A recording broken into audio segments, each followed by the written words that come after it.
السلام عليكم ورحمة الله وبركاته. معكم مستر إيهاب رمضان.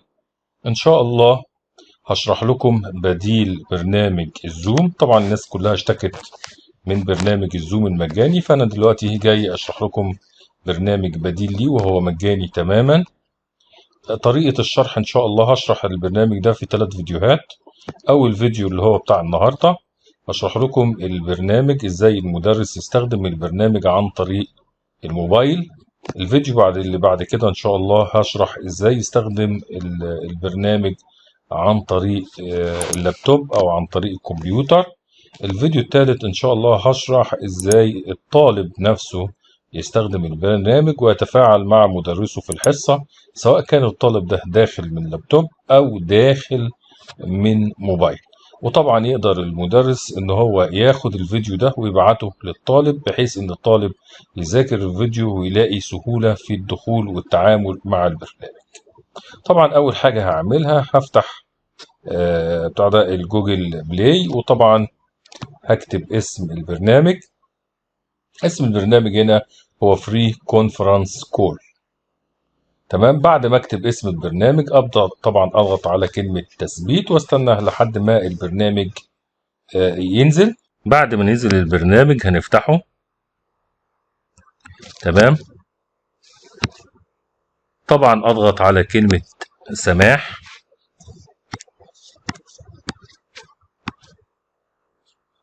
واضغط على كلمة جيت ستارتد. طيب بعد كده زي ما انتم شايفين هنلاقي 3 زراير اهو. اول زرار ده هو الجوين، وده الزرار ده اللي بيدخلني الحصة ان انا ادخل على الحصة.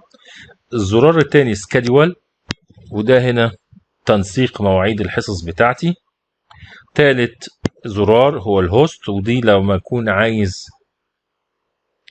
ابدا الحصة بتاعتي كمدرس، يعني ابدا الحصة، ده زرار المدرس. طبعا انا ما اقدرش ابدا كهوست او كمدرس الا لما اعمل اكونت اهو، كرييت اكونت. اعمل اكونت اضغط على زرار كرييت اكونت. عشان اعمل اكونت ممكن اعمل اكونت عن طريق الايفون، ممكن اعمل اكونت عن طريق بتاع ده الجهاز بتاعي اللي هو الاندرويد، الجوجل ميل بتاعي. تمام، يا دوب اضغط على ده لو انا معايا بتاع ده تليفون اندرويد اضغط على الزرار ده. او ممكن اعمل الاكونت بتاعي عادي جدا عن طريق الفيسبوك، ادخل بالاكونت بتاع الفيسبوك. شايفين التسجيل سهل جدا. او اكتب هنا ايميل واكتب هنا باسورد من اختياري واسجل عن طريق الايميل. 4 طرق التسجيل، مفيش اسهل من كده. تمام، بعد ما دخلت وعملت الاكونت بتاعي ودخلت هبص الاقي ظهرت لي الصفحة دي زي ما انتم شايفين. مكتوب هنا بروفايل ومكتوب هنا edit، وزي ما انتم شايفين كلمة ميتنج اي دي. ده بالمناسبة الرقم الغرفة الثابت بتاعي اللي انا اقدر اديه لاي حد لما ادخل الميتنج يدخل عليه، وهوريكم هتستخدموه ازاي. عايز بقى احط صورة للاكونت بتاعي. تمام، اضغط على زرار الايديت اللي احنا اتكلمنا عليه. تمام، هلاقي هنا الاسم، اكتب الاسم اللي انا عايزه، اسمي، ودي هيبقى الاسم بتاع الميتنج بتاعي او الحصة بتاعتي، الطالب دايما هيشوفه. واكتب الايميل بتاعي. طبعا هنا الايميل مش شرط يتكتب، دي هنا حرية شخصية. وطبعا من هنا هختار صورة ليا من الاستوديو، وفي النهاية هضغط كلمة سيف. يبقى انا كده خلاص عملت صورة واسم ليا الطالب من خلالهم يعرفني. طيب هلاقي هنا عدة اختيارات. هلاقي كلمة شير انفايت. شير انفايت هنا مهمتها ان انا اشير الحصة بتاعتي عن طريق بقى اي برنامج بتاع ده موجود عندي على الموبايل من برامج السوشيال زي الماسنجر، الواتس، اي برنامج. هلاقي بعد كده الريكوردينج، وبالمناسبة قبل ما انسى هنتكلم عليها برضو مرة تانية لانها ليها مكان تاني اقدر برضو اشير منه. تمام، من داخل الميتنج نفسه. بعد كده هلاقي هنا الريكوردينج. الريكوردينج هنا دي مسؤولة عن انا لما اسجل الحصة بتاعتي بلاقي التسجيل في المكان ده. طيب اللي بعدها اكونت ابجريدز. اكونت هنا ابجريدز لو انا عايز بتاع ده ارقي البرنامج بتاعي من بتاع ده مجاني لمدفوع، وفي المدفوع بيبقى فيه مميزات اكتر. طبعا ممكن ما احتاجهاش، مفيش مشكله، اللي عايزها يدور عليها. طيب هنا بعد كده pay what you can، يعني ادفع وقت ما تحب.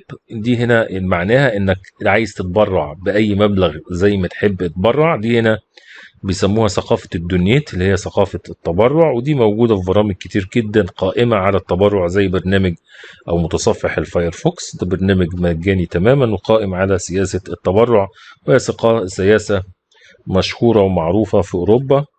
طبعا في وطننا العربي بتبقى غير معروفة، بيبقى فيه تبرع بيبقى بس بيبقى مثلا اللي هي المستشفيات أو الكلام ده، مفيش حد عنده ثقافة التبرع لصانع البرامج.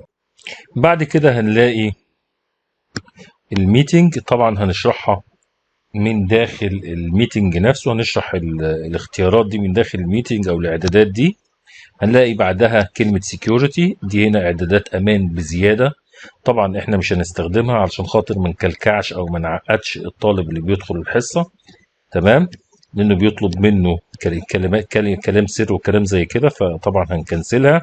بعد كده هنا عندي additional setting، عندي هنا بتاع ده اعدادات زياده، والاعدادات الزياده دي برضه هنلاقيها بداخل الميتنج، بس ممكن احنا نشرحها دلوقتي. طبعا هنا لو عملت هنا شلت العلامه دي من على الفيديو، الطالب هيدخل بدون ما يفتح كاميرا. هنا بقى جوده الكاميرا، طبعا هنا في لو وميديوم وهاي، تمام. طبعا حسب سرعه النت عندي، ممكن اعملها وسط لو انا سرعه النت بتاع ده مش قد كده، ممكن اعملها لو سرعه النت عندي ضعيفه، وممكن اخدها هاي لو انا سرعه النت عندي كويسه وعايز جوده الكاميرا كويسه. اللي بعدها هنا سكرين شيرنج، علشان خاطر اشارك الشاشه بتاعتي. بعدها هنا شات نوتيفيكيشن، يعني لو حد بعت لي رساله عن طريق الشات يظهر لي علامه بحيث ان تنبهني ان في طالب بعت لي رساله. بعد كده هنا عندي كلمه اوتو جين كنترول. اوتو جيم كنترول لو فعلتها من هنا هتخلي لي الصوت متناسق، يعني لو عليت صوتي هي هتوطيه، ولو وطيت صوتي هي هتعليه، تمام. بعد كده هنا عندي ايكو كانسليشن، اللي هو بتاع ده كنسلة صدى الصوت او ازالة صدى الصوت. نورمال هنا على الوضع الطبيعي. ممكن اختار كلمة ديسابل لو انا مش عايز افعل الخاصية. ممكن اختار كلمة اجريسيف لو انا عندي صدى صوت عالي وعايز اخلص منه. بلوتوث بروفايل، دي لو هنا عندي كاميرا بتاع ده هاند فري عن طريق البلوتوث. بعد كده سينسينج كونتاكتس، طبعا البرنامج ده في الاساس هو برنامج شات، تمام. يعني لو انا عندي بتاع ده على التليفون ارقام وتليفونات، بيعمل لها بتاع ده مزامنه، بحيث اي رقم جديد يكون بتاع ده يدخل البرنامج عندي، تمام. بعد كده طبعا عندي هنا حته ريت اس، اللي هو اللي انا بتاع ده اقيم البرنامج على جوجل بلاي. طبعا ريبورت ا بروبلم، لو عندي مشكله ببلغ عنها. ابوت هنا دي طبعا بيتكلم عن البرنامج. طيب بعد كده انا عندي هنا قائمه الفون، طبعا انا مش كمدرس مش هستخدمها، لان احنا اتفقنا ان ده برنامج شات، وعلى فكره بيدي رقم امريكي وممكن تفعل بيه واتساب، تمام. طيب وهنا هختار قائمة الهوم، لان هي دي القائمة اللي انا محتاجها. هضغط على قائمة الهوم، هلاقي 3 اختيارات قلناهم قبل كده، اللي هو الجوين للدخول للميتنج على طول او الحصة على طول، سكادول هنا للتنظيم الحصص بتاعتي، الهوست اللي هي لو انا عايز ابدا حصة انا كمدرس، تمام. هضغط هنا بقى على السكادول عشان خاطر اوريكم ازاي تنظموا الحصص بتاعتكم. طيب هلاقي هنا اول حاجة هنا هكتب عنوان الحصة، مثلا عايز ادي حصة جبر، حصة هندسة هكتبها، او حصة للطالب الفلاني اميزها. هنا هيسألني هل الحصة طوال اليوم على مدار اليوم ولا لا. ميعاد الحصة تاريخ الحصة اختاره يوم ايه. ميعاد الحصة من كام لكام، تمام. لو عايز اختار موقع الحصة طبعا ملوش لازمة. هنا بقى التقويم، التقويم بتاع الحصة. طبعا في موبايلات زي مثلا موبايلات السامسونج التقويم بتاعها سامسونج، في موبايلات بتعتمد على تقويم جوجل، في موبايلات بيبقى ليها تقويم خاص بيها. يعني ايه التقويم؟ اللي هي الأجندة أو النتيجة اللي هي فيها التواريخ والعنوان. تمام. من هنا مش هعمل لها حاجة، لأنه هو بيبقى مختار التقويم المفعل. تمام. طيب هنا ممكن هنا اختار ان هو ينبهني بجرس قبلها ب10 دقايق، قبلها ب5 دقايق، قبلها بتاع، وبعد هنا بضغط كلمة حفظ. بعد ما عملت الحصة بتاعتي ونظمت مواعيدي على السكادول، لما يجي لي ميعاد حصة زي ما انتم شايفين يبدأ التقويم بتاعي او النتيجة بتاعتي تبدأ تبعت لي رسالة ان انا عندي حصة دلوقتي عشان تنبهني ابدأ ادخل الحصة. لو ضغطت عليها على فكرة هيديني زي ما انتم شايفين اهو، هيديني كل حاجة عن الحصة بتاعتي. تمام. وممكن على فكرة من هنا اضغط وادخل الحصة بتاعتي، او من عن طريق البرنامج اسهل، براحتي بقى، من هنا او من هنا براحتي. بعد كده ابدا اضغط على زرار الهوست اللي عندي، او ادخل زي ما قلت لكم من لما يجي لي التنبيه بدخول الحصة بتاعتي على الحصة، فطبعا هتظهر لي القائمة دي. طبعا الزرار ده لو شلت علامة الخطأ او ضغطت عليه طبعا هيفعل لي المايك، يخلي لي المايك فعال. لو ضغطت على ده هيفعل لي كاميرا الفيديو. تمام. وبعد كده هضغط على كلمة هوست ميتنج. تمام. بحيث ان انا ادخل الحصة بتاعتي. طيب دخلت الحصة بتاعتي وعايز هنا بقى اعمل دعوة للطلبة عندي. اعمل ايه؟ طب احنا اتعلمنا ازاي نعمل الدعوة من البرنامج الاساسي، هتعلم بقى هنا ازاي اعمل الدعوة من داخل الحصة نفسها او الميتنج. هضغط على المنطقة دي، الحتة دي. تمام كده. طب بعد ما اضغط على الحتة دي زي ما انتم شايفين هتظهر لي القائمة اللي موجودة دي. تمام. واحنا اتفقنا ان ده الميتنج اي دي اللي هو الاسم الثابت اللي بيدهوني البرنامج للغرفة بتاعتي او للحصة بتاعتي. تمام. هضغط على الزرار ده. من الزرار ده بقى هيبدأ يوريني البرامج اللي موجودة عندي على التليفون اللي انا اقدر سواء بقى واتس ماسنجر بتاع اشير منها. هدخل زي ما انتم شايفين بشير هنا من على الواتس. تمام. زي ما انتم شايفين اهو بعت العنوان بتاع الحصة. طب الطالب ياخد ايه؟ انسخ دي، انا مش محتاج غير دي.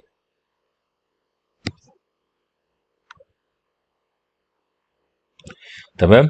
لو خدنا بالنا هنا هنلاقي ان هنا HTTPS جوين كونفرنس فري كونفرنس كل اللي هو اسم البرنامج .com باك سلاش. ده بقى هنا اللي هو الاي دي ميتنج اللي انا كلمتكم عنه. العنوان ده ثابت تديه لاي طالب يدخل بيه اي ميتنج انت عايزه. يعني كل ده ما تشغلش بالك بيه. تمام. خد ده بس، اعمل نسخ دي وابعته للطالب عندك. طيب الطلبة هنا دخلت الحصة عندك، ازاي بقى تبدأ تتعامل مع الحصة؟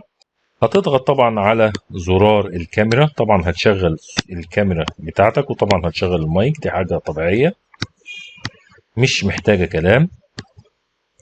بعد ما هنا ما تشغل الكاميرا طبعا هتقول هنا اثناء استخدام التطبيق او سماح، هتظهر لك الكاميرا الامامية بالشكل ده، هتبقى كاميرا امامية. طبعا انت هنا عايز تشرح للطلبة. طب هتشرح للطلبة ازاي؟ عندك حل من الاتنين، اما انت تشرح على الورق، تجيب حامل للموبايل وتحط الورق تحت الكاميرا الخلفية عندك. طبعا انت هتدوس على الزرار ده علشان خاطر يحولك للكاميرا الخلفية بدل الكاميرا الامامية. تمام. وتحط بقى الكتاب بتاعك او تثبت الكاميرا بتاعتك على حامل على سبورة وتقف، وطبعا تجيب سماعة بلوتوث توصلها بالموبايل وتشرح على السبورة وتتواصل مع الطلبة من خلال السماعة البلوتوث. الحل التاني طبعا انك تحط هنا، تجيب حامل او تجيب كرتونة بالمناسبة وتحطه فيها. تجيب كرتونة بالشكل ده كده اهو، تمام، وتفتحها من فوق، تحط الموبايل بتاعك فوق، تمام، وتجيب هنا كشاف او اي حاجة مصدر اضاءة كويس عشان تبقوا تحط الكتاب تحت منه، تمام، بحيث ان انت شايف الموبايل بعينيك، وفي نفس الوقت الموبايل هنا على الكتاب، تمام. فتقدر هنا تشرح وفي نفس الوقت تقدر تتواصل، ويبقى الموبايل جنبك وتقدر تتواصل مع الطلبة بتوعك. طيب هتلاقي هنا بقى الزرار اللي هو ده، تضغط عليه. ايه فايدة الزرار ده؟ فايدته ان اي حد فاتح كاميرا فيديو عندك يجيبهم لك جنب بعض، عرض شبكة زي ما بيقولوا، جنب بعض على الموبايل بالشكل ده، تمام. ادي هنا انا عندي هنا في الحصة التلميذين، ادي الكاميرتين بتاعتهم مفتوحين، ودي الكاميرا بتاعتي المفروض اللي انا فاتحها على الكتاب او على الورق اللي انا بشرح منه. لو انا ضغطت على اسمي على الكاميرا اللي انتوا شايفينه ده، هيطلع لي هنا لسته فيها مكتوب فيها بوت اون هولد. لو انا عايز اثبت الكاميرا بضغط عليها تثبت لي على الحاجه اللي انا بعملها. وهنا موف تو لو انا عايز انقل نفسي. هنا في البرنامج في امكانيه اللي انا ممكن اعمل كذا غرفه اجتماع كانوا جنب بعض، يعني ممكن مثلا بتاع ده كل طلبة أقسمهم مثلا 3 طلاب أقسمهم في غرفة أولى، طالبين أقسمهم في غرفة تانية، 3 طلاب تانيين أقسمهم في غرفة تالتة، وأتنقل ما بين الغرف ده. يعني حاجة مميزة جدا، يعني بدل ما آخد الطلبة كلهم تمام في مكان واحد أو في اجتماع واحد، لا أقسمهم مجموعات، وكل شوية أدخل لمجموعة منهم وأشتغل معاهم في نفس الوقت. أهو ده مثال زي ما أنتم شايفين أهو، أنا الكاميرا الخلفية موجهة لكتاب، وفي نفس الوقت انا هنا بتفرج على او شايف الطلبة اللي عندي، تمام، ومنتبه لهم. زي ما قلت لكم فكرة الكرتونة دي فكرة جميلة جدا. طيب لو انا بقى ضغطت على الايقونة دي طبعا ايقونة الطلبة اللي عندي، كل الطلبة اللي موجودين في الحصة اهم زي ما انتم شايفين، الاثنين الطلبة اللي موجودين عندي، تمام. لو ضغطت على اي واحد فيهم هلاقي هنا مجموعة اختيارات ان انا ابعت له رسالة خاصة ليه هو. شينج هنا رول. يعني ايه شينج رول؟ اللي انا ممكن اخلي اي طالب مساعد ليا في الحصة، تمام، وممكن اعمل حاجة اسمها بان ليست وهنفهمها، يعني ادخل الطالب عندي في حاجة اسمها بان ليست وهنفهم معناها بعد كده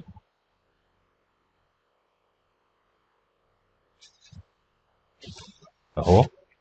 يا الطالب يكون مساعد، يا ادخل الطالب في البان ليست، يا بارتيسيبنت او الطالب زي ما هو اسيبها زي ما هي. اللي بعد كده بقى اللي هي لوك فيو. هنا لو عايز انا اقفل الكاميرا بتاعته او الصورة اللي بيظهر لي بيها. هنا ميك بريزنتر لو انا عايزه هو يشرح من الموبايل بتاعته، تمام.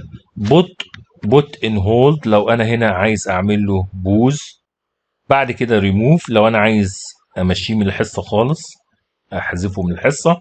بعد هنا موف تو، هنا زي ما قلت لو انا عايز بتاع ده، انا قلت ان انا ممكن الحصة بتاعتي لو أنا عندي 10 طلاب أقسمهم تلاتات أو أربعات، وأحط كل 4 أو كل 3 منهم في غرفة لوحدهم، وأتنقل ما بين الغرف أشرح. فطبعا هنا موف تو لو أنا عايز أنقله لأي غرفة. وزي ما انتم شايفين لما أضغط عليها هيظهر لي add to new room، يعني أنت عايز تضيفه لغرفة جديدة. لو ضغطت عليها هيضيفه لي في غرفة جديدة، وقلت ممكن اعمل كذا غرفة مش غرفة واحدة، تمام. لما اضغط عليها زي ما انتم شايفين ايه اللي هيحصل. انا هنا وديته غرفة جديدة فهيكون موجود في اسم الغرفة الجديدة اللي هو روم 1، تمام. يبقى انا كده وديت اللي هو التلميذ اللي اسمه بيبو وديته في الغرفة روم 1. وهنا بوب اللي هو التلميذ بوب لسه موجود في الغرفة الرئيسية، ودايما الغرفة الرئيسية هيبقى اسمها روم. من غير ارقام. اي غرفه جديده هتاخد بقى ايه؟ هتاخد الارقام. طبعا اللي هي الكيو اند اي دي هنا خاصه بالاسئله، ان انا ممكن اعمل اسئله، ودي طبعا موجوده في الميزه دي موجوده في النسخه المدفوعه. بعد كده هنا عندي الرومز اللي هي الغرف. زي ما انتم شايفين انا هنا عندي كام غرفه اهو، عدد الغرف كاتب لي 2، يبقى انا عندي غرفتين، الغرفه الرئيسيه والغرفه الفرعيه اللي انا وديت فيها التلميذ تاني. تمام. لو ضغطت هنا على الحته دي هيديني هنا الغرف بتاعتي. اختار اهو، انا اخترت الغرفه روم 1 اهي اللي فيها التلميذ بيبو. تمام. طبعا بنفس الاسلوب من هنا برضو انفايت، اقدر ادعو اي حد عن طريق اي برنامج، وميوت اول لو انا عايز افصل الصوت عن كل الطلبه اللي موجوده عندي. وطبعا لو ضغطت على الثلاث نقط دول هيظهر لي قائمه جديده. القائمه الجديده دي هنا فيها 3 اختيارات: ليكشر مود اللي هو النظام المسرحي ملوش فايده بالنسبه لنا، بوت ميتنج اون هولد يعني انا لو عايز بتاع ده افصل يعني بتاع ده مثلا عندي مشوار او اي حاجه فانا عايز اجمد الحصه بتاعتي شويه عقبال ما اخلص وارجع استكمل. لوك ميتنج هنا لو انا عايز اقفل الحصه بتاعتي بحيث ان مفيش طالب بعد كده يدخل لي، مهمه جدا. طيب لو انا ضغطت على الثلاث نقط دول هيظهر لي قائمه جديده. اول حاجه هنا في القائمه هنا قائمه الشات اللي انا بتواصل فيها مع الطلبه بتوعي، عايز اكتب لاي حد، او زي ما انتوا هنا شايفين الشات. تمام. خلي بالكم كلمة هنا send to everyone يعني انا هبعت رسالة لكل الطلبة اللي موجودين عندي في الحصة. لو ضغطت عليها اقدر ابعت رسالة للطالب اللي انا عايزه، اختار طالب واحد مش لازم الكل. بعد كده هنا خاصية الشير سكرين ان انا اشير الشاشة بتاعت التليفون عندي، عايز افتح لهم فيديو من التليفون، عايز افتح لهم PDF فالطالب هنا يشوف اللي انا بعمله على الشاشة عندي. تمام. الاوبشن اللي بعد كده اللي هو ستارت دروينج ده السبورة يعني بمعنى اصح. زي ما انتم شايفين هي سبورة سهلة. تمام. هنا القلم اللي بكتب بيه، هنا لون الخط. تمام.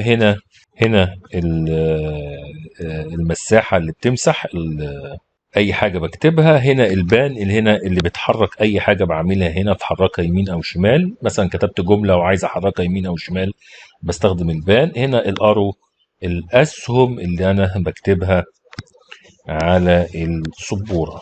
لو ضغطت هنا بقى على الاوبشن هيظهر لي اللي انتم شايفين دول، هيقول لي هنا كلير ماي انوتيشن يعني اي حاجه انا كتبتها بنفسي في الحصه هيمسحها لي. ما هو السبوره دي ممكن انا اكتب فيها وممكن الطلبه يكتبوا فيها. تمام. فهنا معناها ان انا همسح الحاجه، يعني لو اتفقنا ان الاحمر ده انا اللي كاتبه والاخضر ده الطلبه هم اللي كاتبينه، هنا هيمسح لي الاحمر بس. انما لما يجي يقول لي كلير اول انوتيشن يبقى انا هيمسح كل حاجه مكتوبه على السبوره. بنفس الكلام بيقول هنا ريموف ماي اروز، اي سهم معمول هيمسحه انا عامله بنفسي، واي سهم طالب عامله هيمسحه. تمام. هنا بقى اهم حاجه دي اللي هي كلمه enable annotation، لو انا قفلتها الطالب مش هيقدر يكتب عندي على السبوره عندي او يكتب اي حاجه عندي. تمام. يبقى انا لو عايز اقفلها ادخل هنا واقفل اي بحيث ان مفيش حد يكتب اي حاجه ويضايقني. طيب بعد كده هستخدم طبعا الريكورد لو انا هنا عايز اسجل الحصه. تمام. هضغط على زرار الريكورد يسجل لي الحصه.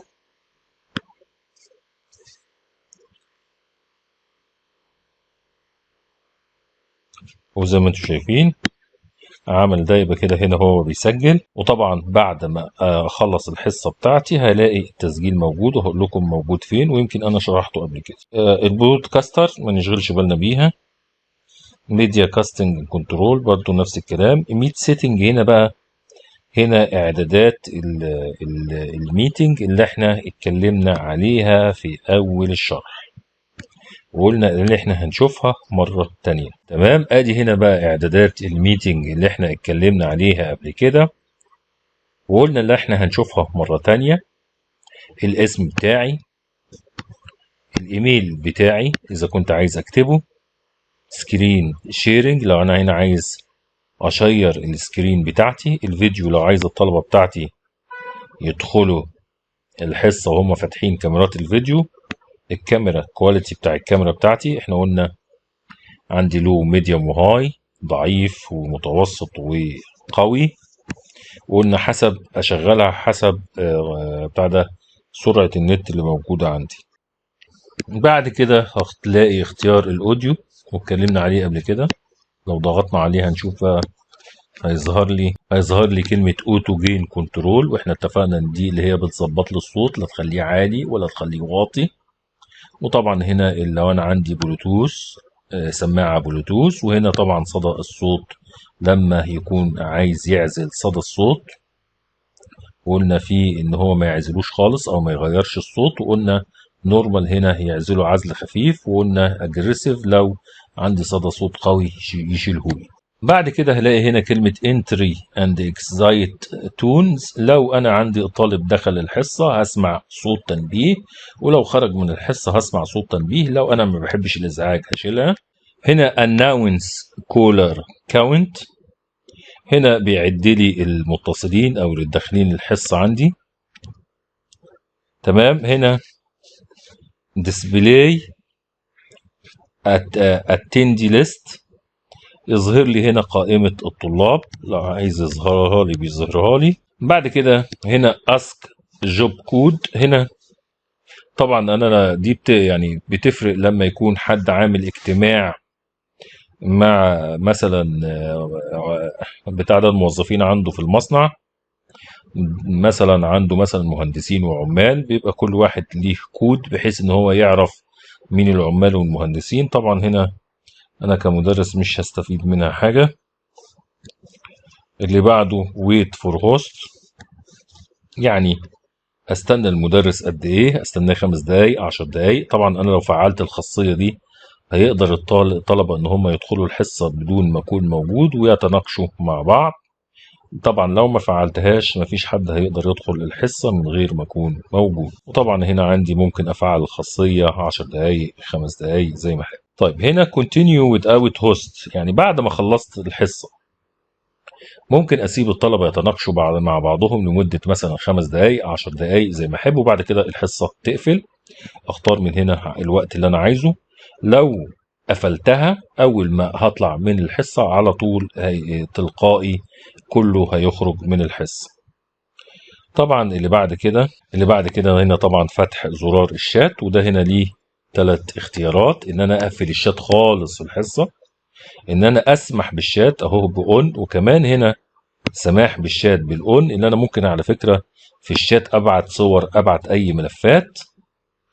الاختيار الثالث في الشات هو ان ما فيش يعني يبقى في شات كلام بس بدون ان انا ابعت صور او ابعت ملفات، اللي هو اهو اللي هو الاختيار بتاع اون نو فايلز، لا ما نبعتش ملفات، شغل الشات بس كتابة فقط. اللي بعد كده allow participants to message hostess، يعني يسمح للطلبة ان هم يبعتوا لي رسائل او يبعتوا للمدرس رسائل. allow participants to message other participants، يعني الطلبة تبعت في الحصة لبعضها رسائل. تمام. اللي بعدها allow participants to use public chat، ان هم ممكن يستخدموا الشات علني، يعني كل حد يكون شايف الكلام المكتوب اللي بيكتبوه لبعضهم، كل الناس تكون شايفاه، المدرسين والطلبة في نفس الوقت. بعد كده هلاقي الاوبشن بتاع الريكوردنج هنا اون هنا يعني مفتوح، وابدا انا من خلال الزرار اقدر اسجل. لو قلت اوف يبقى مش هيبقى فيه تسجيل في الحصة خالص. لو قلت هنا الاختيار الثالث هو اوتو هنا بمعناها ان انا اول ما ببدا الحصه بتاعتي هو بيسجل الحصه تلقائي، بحيث ان مثلا لو في ناس بتنسى لا هو على طول يسجل الحصه تلقائي. طيب ميتنج لوبي، هنا اللوبي هنا اللي هي زي الصاله اللي هي غرفه الانتظار، ان انت بتاع ده الطلبة قبل ما تدخل الحصة تنتظرك. لو انت هنا مشغل شعار، مش لو مشغل الاوبشن بتاع الويت، الطلبة تنتظرك في قبل ما تدخل الحصة. طيب هنا اكسس سكرين شير، يعني مين اللي يشير الشاشة بتاعته. هنا طبعا هنا مكتوب هوستس اونلي، يعني المدرس بس هو اللي يشير الشاشة بتاعته. طبعا في اوبشن تاني اللي هو اي حد يقدر يشير بتاع الشاشة بتاعه سواء كان مدرس أو طالب. طبعا أنا لو مشغل خيار التسجيل بتاع الحصة وبدأت أخرج من الحصة بتاعتي ورحت ضاغط على كلمة ليف، طبعا هنا عندي اوبشنين: ليف ميتنج اللي أنا أخرج أنا والطلبة يفضلوا موجودين، أو إند ميتنج فور أول يعني أنهي الحصة للكل. اول ما اعمل الكلام ده يبقى انا كده عندي الحصه بتاعتي اتسجلت. طيب ازاي اجيبها وازاي ابعتها للطلبه عندي؟ بروح ضاغط على كلمه بروفايل واخش على كلمه انزل تحت كده، اطلع فوق هنا كلمه الريكوردنج، اضغط على كلمه الريكوردنج وادي الحصه. اخر حاجه هي الحصه دي. تمام. لما اضغط عليها ضغطه مطوله كده بلاي اشغلها لو عايز اشغلها. هنا كلمه شير. تمام اهي شير، وهنا اروح رايح ابعتها بقى على الواتس، ابعتها على اي حاجه انا عايزها.